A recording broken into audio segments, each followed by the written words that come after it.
Hello, I'm going to read to you from the newspaper. I probably won't put the numbers on it, but you can click along if you like. Reflation plan backed by Fisher. Price rise is the only way to escape imminent danger, says Yale economist. New Haven, Connecticut. April 22, Professor Irving Fisher, Yale economist, asserted today that the attack of 4 Republican members of Congress on the administration's inflation program is in line with time-worn traditions. Defending the inflation program, Professor Fisher stated, inflation, certainly should be used, until it works enough and then stopped. It can be stopped, for we shall be stronger, not weaker.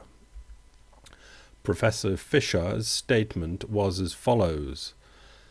The protest against the President's reflation program, signed by Senators Reid and Walcott and Representatives Snell and Luce, is in line with the time-worn traditions of bankers, though few bankers today are as loyal to them as these 4 congressmen. But we are now confronted with a condition, not a theory. This condition is the opposite of Germany's when German inflation began.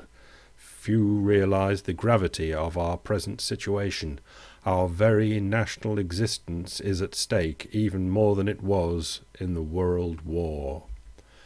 Halfway, traditional and timid measures will no longer do. If the price level is not speedily raised so that businesses, industry and agriculture can be run again at enough of a profit to make sure that they are run at all and reabsorb the unemployed, and if that level is not raised enough to enable debtors to pay their debts and creditors to get their pay, this country will soon be over the precipice with bloodshed and revolution. Best method is the quickest. There is, if my analysis of this depression is right, absolutely no escape from our present imminent danger except through reflation. Nor can we stop to cavil about methods. The situation is too desperate and imperative. The best method is whatever is the quickest.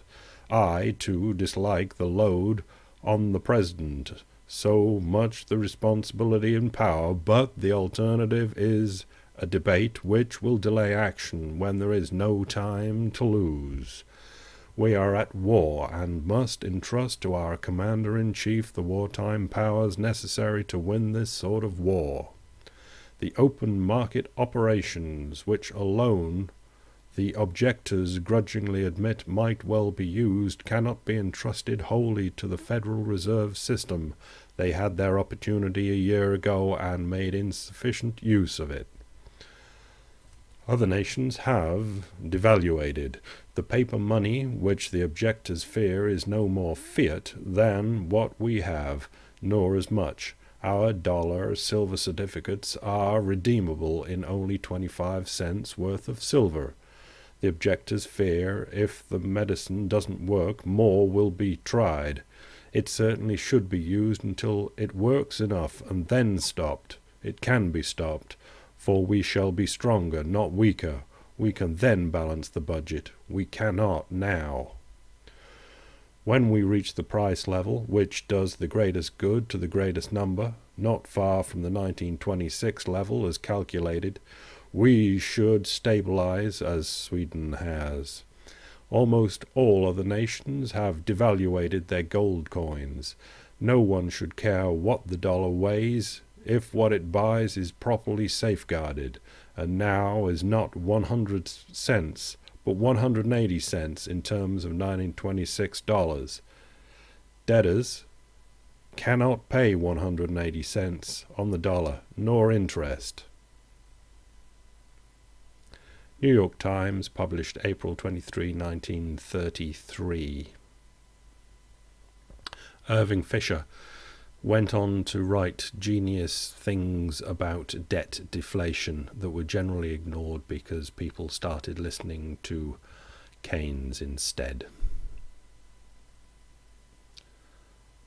Nothing much new in the world, is there? But what have we learnt? Bye.